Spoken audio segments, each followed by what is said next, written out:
Hello everyone and welcome back to my channel. If this is your first time here, hi, I am Exie and this is Life with Exie, where we share about motherhood, faith, womanhood and life in general. If you enjoyed this video, make sure you stick around for more by liking, sharing and subscribing to the channel.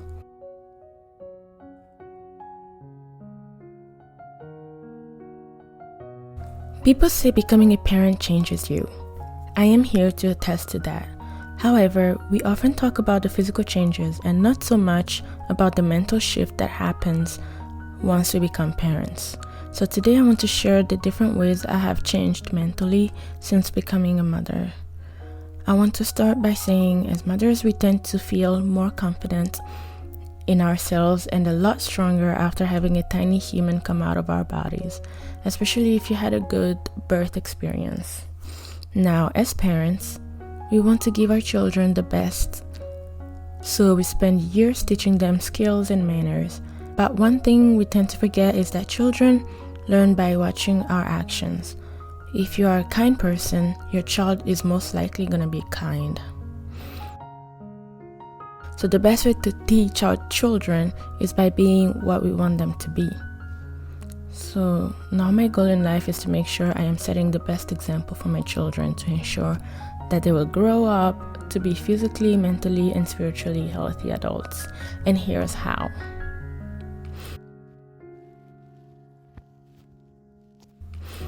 Number 1, I pay even more attention to the things I put in my body now. I am planning on breastfeeding all of my children, which means what I eat is what they eat in their first 2 years of life. So I really try to eat as healthy as I can. It doesn't mean I don't eat cakes or things of that sort. It simply means that I make sure my diet is mostly healthy foods and vegetables. I make sure we always have homemade meals and desserts, so there is less temptation to buy processed foods or order takeout.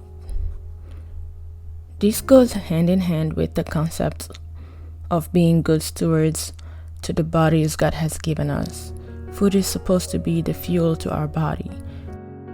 So just like bad quality fuel can damage the engine of a car, bad quality food can damage our bodies. So by taking care of my body through what I eat, I am also taking care of my children's health. Number 2, I don't care as much about looking skinny anymore. I care about being healthy. I know this sounds a little crazy, but I'm not gonna lie, I am a kind of person that deeply cares about the way I look. And for most of my life, I thought being skinny meant being healthy. I would work out to maintain my weight, keep my belly flat and body toned, and that was it. After I had my baby, I realized that I didn't want to pass that mentality down to my children. I believe our bodies are temples of God. Therefore, we need to take care of them by keeping them active and feeding them nutritious foods. So now, instead of focusing on being skinny, because a person can be skinny and unhealthy, I am now focusing on being active and building muscle. And that is what I want to teach my kids. We exercise to improve our physical and mental health. I want them to understand the benefits of exercising, like stress relief, strengthening muscles and bones, promoting longevity, improving sleep, weight management, and more. I watch the way I talk about myself now, my body and my weight, because I want to teach my kids to be confident in their body as well.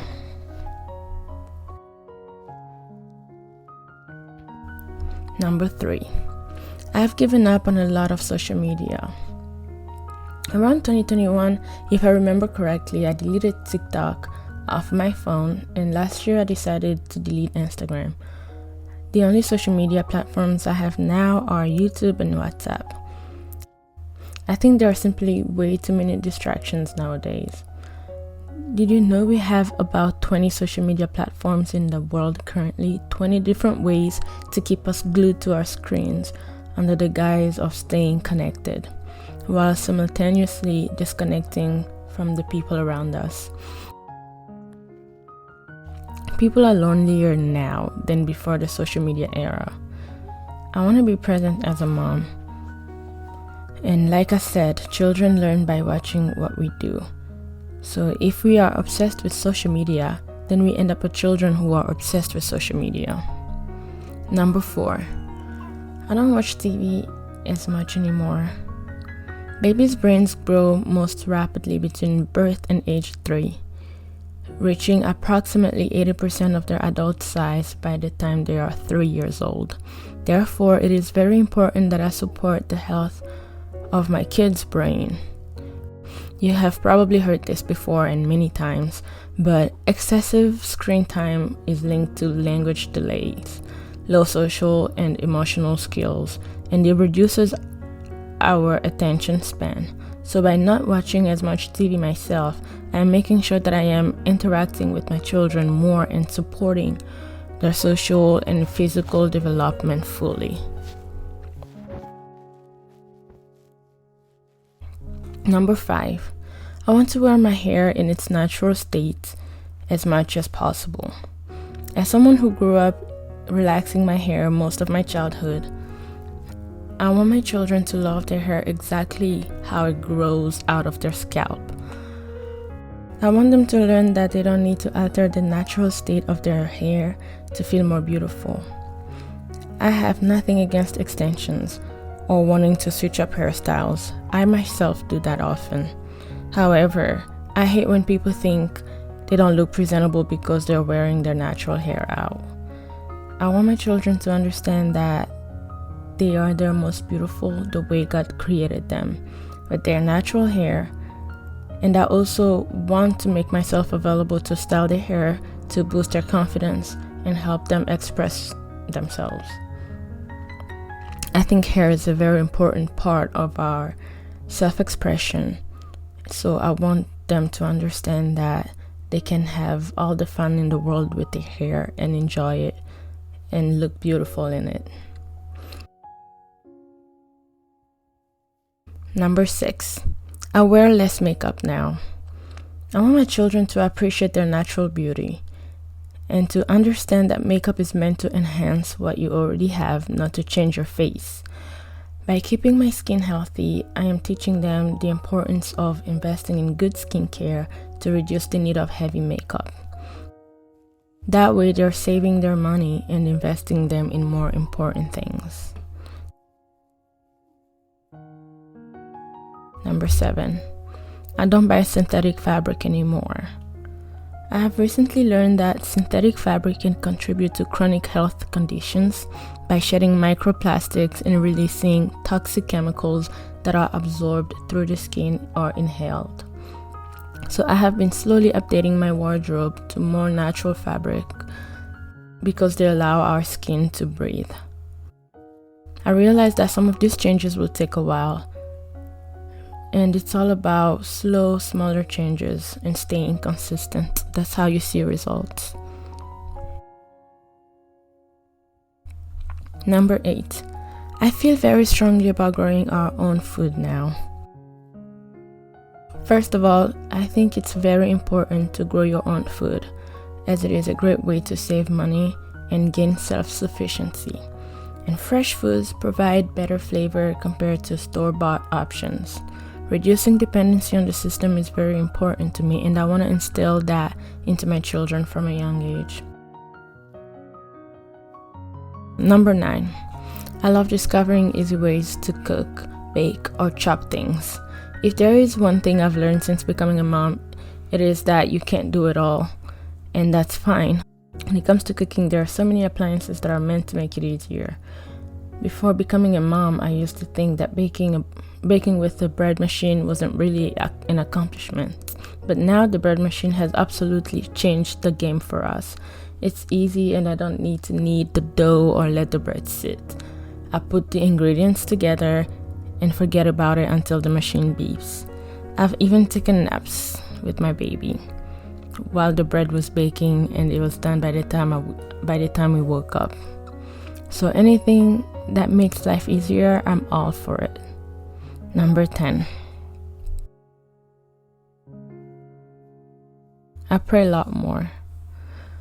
I don't mean that I read the Bible every day now, Honestly, I wish I could, but it's hard right now with a baby.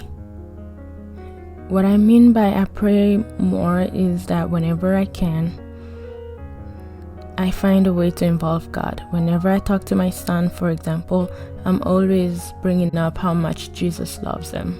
Or in the morning, sometimes I play worship music. For his bedtime reading, we do prayer or Bible story books. These for me are all ways to pray. I firmly believe that God hears us whenever we call on him, regardless of where we are. So even though it's hard to find a quiet time to pray right now, involving God in my daily activities allow me to communicate with him and show my children that regardless of life situations, God is always listening. Number 11, I am constantly deepening my financial literacy. I want to be able to teach my children about financial literacy. A lot of us weren't taught about the different ways to invest or how to create businesses, but I personally believe it is a very important skill to teach children from a young age so they can be best prepared for the world when they start their professional life.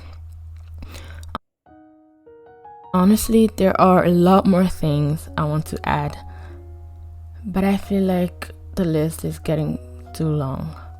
So I'm gonna stop here for today. Ladies, if you can relate to this, or if there are ways you feel you have changed since becoming a parent, let us know in the comments. Thank you for sticking till the end of the video. I hope to see you again on my next one. Have a good rest of your day. Bye for now.